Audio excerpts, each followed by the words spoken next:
Hallo und ganz herzlich willkommen zur Blaser Digitalmesse 2022. Das neue Jagdjahr steht an und damit natürlich auch ganz viele Neuheiten von Blaser. Und in den nächsten Tagen, da wollen wir Ihnen genau diese Produkte und Innovationen auch im Detail natürlich vorstellen. Bei mir ist jetzt Christian Socher, er ist CEO der Blaser GmbH. Ganz herzlich willkommen. Hallo Caroline. Und Stefan Fiedler, er ist Entwickler bei der Blaser Group in Wetzlar. Hallo Caro. Schön, dass du da bist. Christian, mit der Entwicklung der neuen Zieloptiklinie B2, da positioniert sich ja Blaser weiterhin und vor allen Dingen stärkt auch seine Kompetenz eben in Sachen Optik. Wie kam es denn dazu? Ja, erstmal freuen wir uns sehr, dass wir heute endlich im Rahmen der digitalen Messe die Möglichkeit haben, unser B2 jetzt auch unseren Kunden zu präsentieren. Da steckt sehr, sehr viel Entwicklungsarbeit von unseren Kollegen in Wetzlar mit drin, auch hier im Projekt. Und ja, heute ist es soweit. Generell Blaseroptik, ja, man muss vielleicht noch ein bisschen zurückgehen. Wir haben uns vor einigen Jahren dazu entschieden, als jagdlicher Komplettanbieter aufzutreten. Da gehört einfach auch die Zieloptik mit dazu. Und der erste Aufschlag war mit unserer Premium-Zielfernrohrlinie, dem B1. In den letzten Jahren hat sich aber gerade durch das Aufkommen von Nachtsicht- und Wärmebild-Vorsatztechniken natürlich die Anforderungen an die Optik einfach nochmal auch gewandelt. Und dem sind wir jetzt auch mit der B2-Linie nachgekommen. Du hast jetzt gerade in so einem Nebensatz eigentlich erwähnt, die Optik sitzt in Wetzlar, Blaser Jagdwaffen hingegen in Isny. Stefan, warum sitzt denn die Optik in Wetzlar? Weil die Stadt Wetzlar als Optikstadt prädestiniert ist, dafür Optik zu machen. In Isny wird immer schon sehr gut das Waffenhandwerk verstanden und die Optikstadt bietet eben Platz, dass sich auch dort die Optikexperten versammeln können. Wir haben es bei der Blaser Group in Wetzlar jetzt hingekriegt über die letzten Jahre, dass sich dort ein ungefähr 40-köpfiges Team ganzheitlich um die Thematik Jagdwaffen kümmern kann. Von der Entwicklung über die Erprobung, Konstruktion, Fertigung in allen Bereichen bis hin zu den kleinsten Details im Kundenservice können wir dort alles abdecken, was so ein Premium-Produkt bietet und erfordert. Und können das 100% zuverlässig machen und absolut made in Germany das Ganze auch noch darstellen. Was mich auch interessiert, ist vor allen Dingen, bevor so ein Produkt eingeführt wird, da stellt ihr ja wahrscheinlich fürchterliche Dinge mit dem an, oder? Wie muss man sich das denn vorstellen? Wirklich fürchterliche Dinge. Also der Job ist tatsächlich zu versuchen, das Ding kaputt zu kriegen. Und das gelingt mir auch tatsächlich sehr regelmäßig. Nur bei dem B2 war das tatsächlich ein bisschen schwieriger und eine echte Herausforderung, denn egal was ich im Rahmen der Qualifizierungen zum Beispiel dem Produkt angetan habe, es wollte einfach nicht kaputt gehen. Dieses Gerät kann einfach richtig was. Es wird tiefgekühlt, es wird heiß gemacht, es wird geguckt, ob hinterher noch alles funktioniert, ob es dreckig geworden ist. Und auch Schießen wird nicht nur simuliert, sondern auch auf dem Schießstand gemacht. Aber es werden tatsächlich heftigste Beschleunigungen in die Geräte eingebracht. Und sogar mit ordentlichen Vorsatzgewichten wurden die B2s zum Beispiel behangen und kräftig durchgeschockt, sodass auch dort sichergestellt ist, dass die Geräte absolut perfekt funktionieren, auch mit Vorsatzoptik dran und damit diesem Premium-Anspruch gerecht werden. Und bevor wir uns jetzt ganz im Detail natürlich auch die 3 Modelle nochmal anschauen, Christian, ab wann ist denn die B2-Optiklinie erhältlich? Ja, die Kollegen von Wetzlar haben einen guten Job gemacht. Unsere Lager sind gut gefüllt. Im Moment sind wir gerade in der Auslieferung. Ab nächster Woche ist es tatsächlich im deutschen Fachhandel erhältlich. Jetzt sind wir ja noch ganz am Anfang des Jahres 2022, aber da werden ja sicherlich noch viele interessante Dinge passieren jetzt im Laufe des Jahres, oder? Gut, bei Blaser, wir haben immer was am Köcheln. Wenn man so anguckt bei der Waffe, selbstverständlich haben wir uns gerade auf die Ultimate-Linie doch nochmal fokussiert, haben mit der Ultimate X, der Ultimate Carbon, der linken Ultimate oder Handtech Camo einige neue Modellvarianten nochmal mit ins Spiel gebracht und jetzt gerade auch mit Rimfire Kleinkaliber-Erweiterung. Also wir tragen für die modulare Bauweise vor der A8 schieben wir weiterhin mit an. Danke Christian und danke schön Stefan. Gerne. Und jetzt ist es endlich soweit. Wir schauen sie uns an, die 3 Modelle der neuen Optiklinie B2. Hallo und herzlich willkommen hier aus unserer Blaseralm zur digitalen Messe 2022. Mein Name ist Robin Marx und ich freue mich zusammen mit meinem Team, Ihnen unser Produktportfolio, aber vor allem auch unsere Produktneuheiten vorstellen zu dürfen. Heute wird es vor allem um das Thema Blaseroptik gehen. Dazu haben wir einiges vorbereitet und ich habe mir Verstärkung geholt. Unseren Optikexperten David Senne, Der sitzt auch schon drüben und da gehen wir jetzt einmal zusammen hin.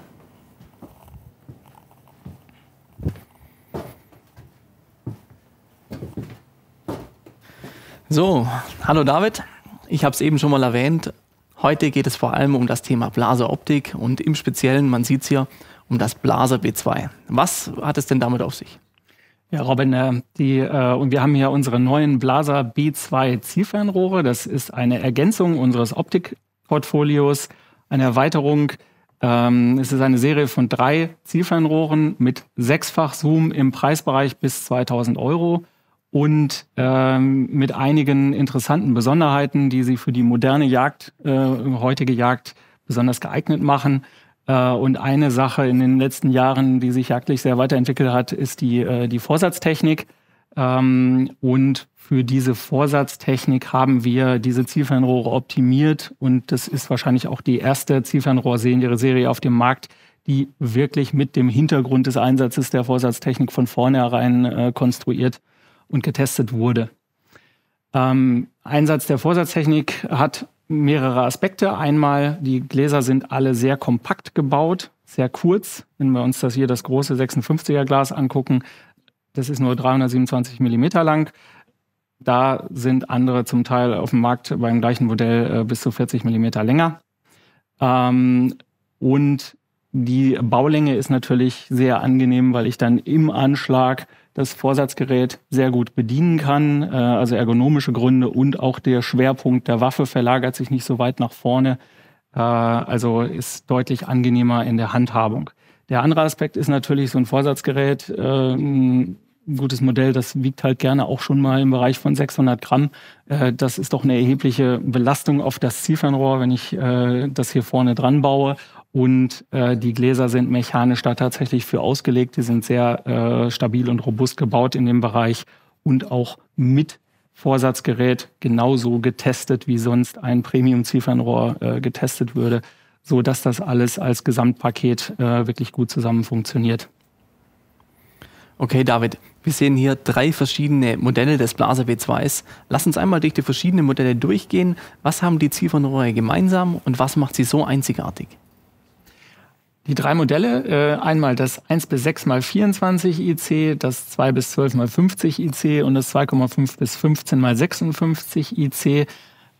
Alle haben ein tagtaugliches Leuchtabsehen, Fieberoptik-Leuchtabsehen in der zweiten Bildebene, was sich also sowohl sehr fein runterdimmen lässt, als auch hell einstellen für den Drückjagdeinsatz.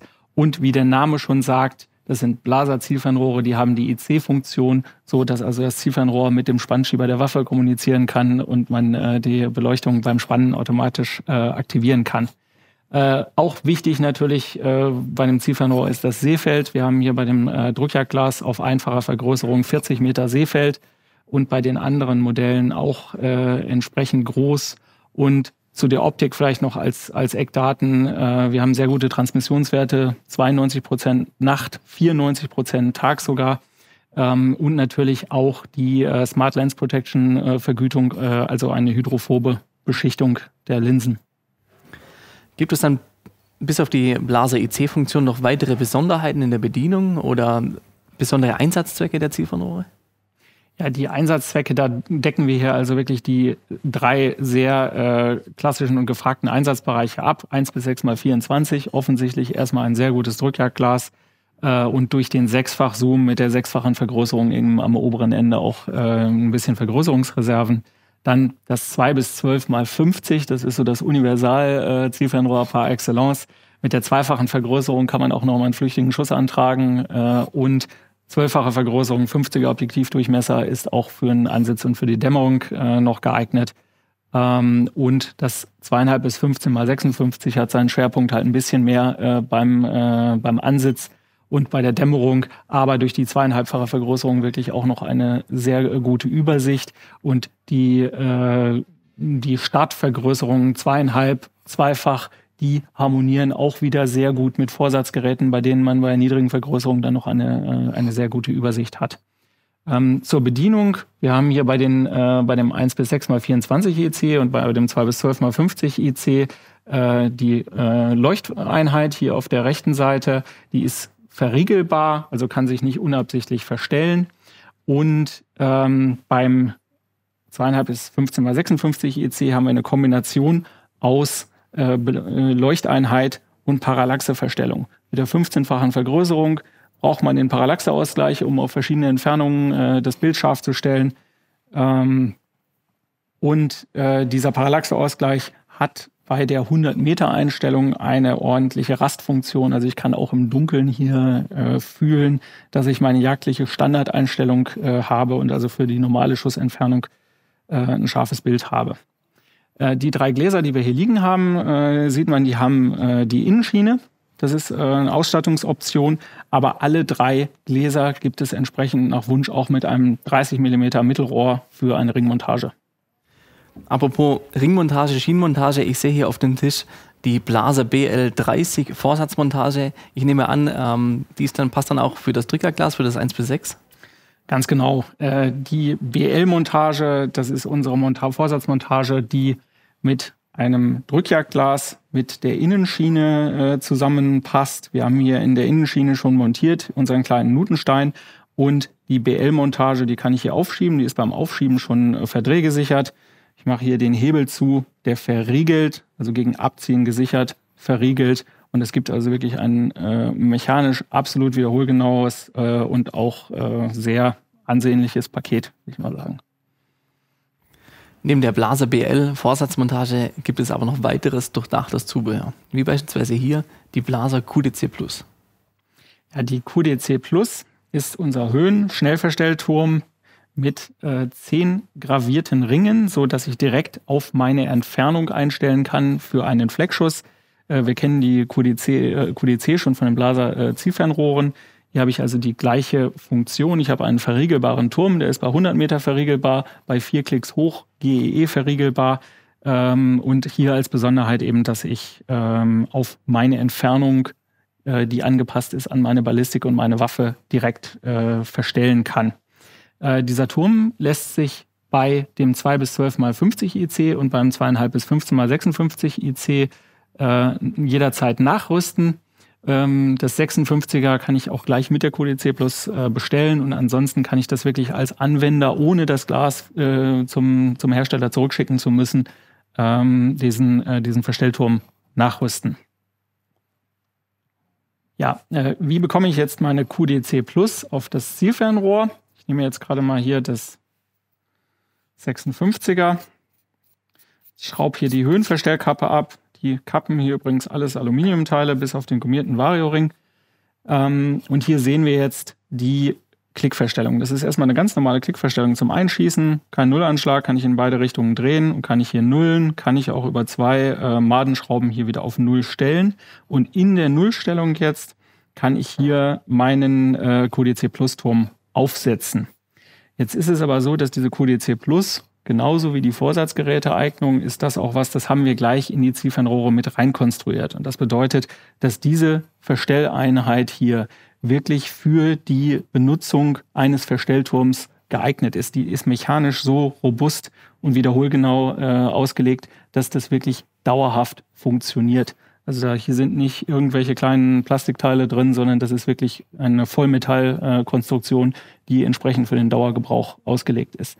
Serienmäßig bei jedem Zielfernrohr. Und hier kann ich jetzt entsprechend meinen Schnellverstellturm drauf montieren. Das mache ich gerade mal eben. Ja, ich habe jetzt hier die QDC Plus montiert mit einem Ring. Sie ist jetzt im verriegelten Zustand. Ich kann die also nicht aus Versehen bedienen.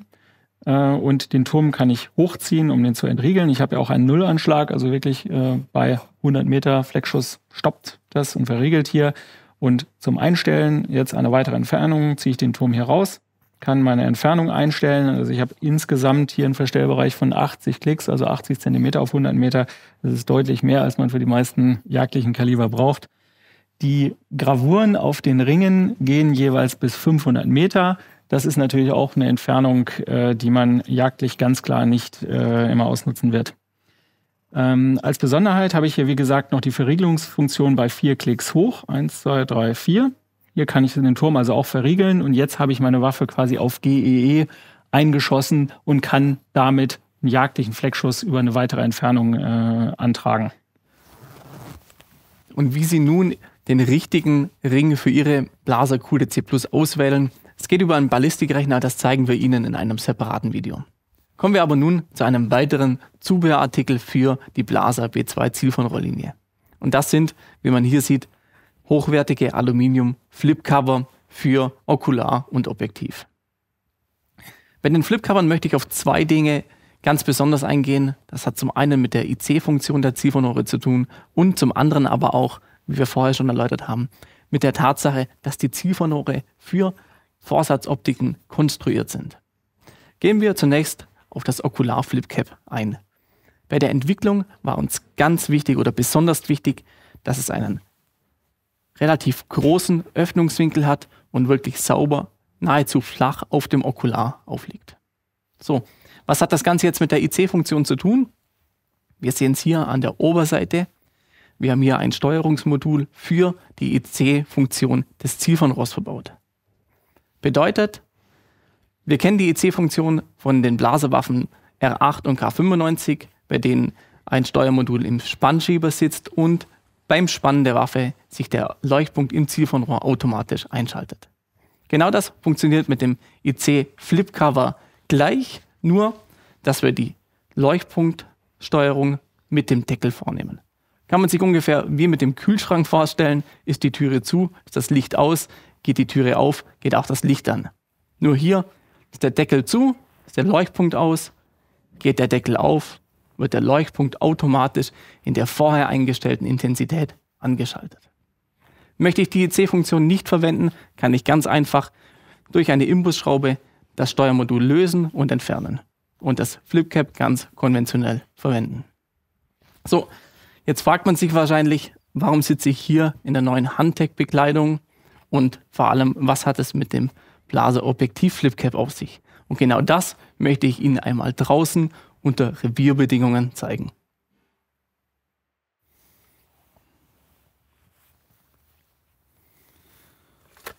So, im Revier angekommen, bevor es jetzt doch noch zum Regnen kommt, möchte ich die Zeit noch schnell nutzen, um Ihnen das Okular Flipcap etwas genauer vorzustellen. Wir sehen hier nochmal deutlich den extrem großen Öffnungswinkel des Deckels, der sich wirklich fast auf das Okular auflegt. Um vor allem jetzt hier auch im Anschlag einen freien Blick auf unsere QDC Plus zu gewährleisten. Auch haben wir hier bei der Blaser R8 das Steuerungsmodul der IC-Funktion in unserem Flipcover-Deckel entfernt, da wir hier die IC-Funktion über den Spannschieber der Blaser R8 nutzen. Doch jetzt schauen wir uns einmal das Flipcover am Objektiv genauer an. Das Blaser Flipcover besitzt keine stark abstehenden Kanten, um einem etwaigen unbeabsichtigten Öffnen entgegenzuwirken. Dennoch besitzt es durch die leicht ovale Form genügend Angriffsfläche für kalte Finger oder sogar Handschuhe, um das Flipcover ganz einfach öffnen zu können. Wie auch das Okular Flipcover legt sich der Deckel des Objektiv Flipcovers flach auf das Zielfernrohr ab. Hat einmal den Grund, um das Sichtfeld nicht einzuschränken, aber noch einen ganz besonderen.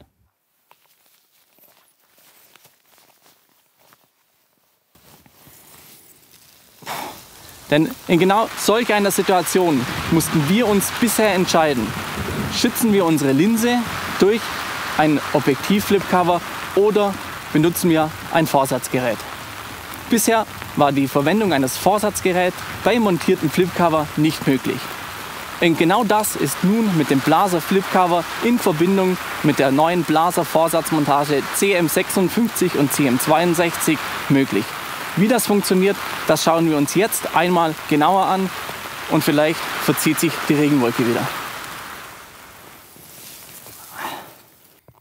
Vorne im Deckel des Flipcovers befindet sich ein Inlay, welches wir ganz einfach nach oben entnehmen können.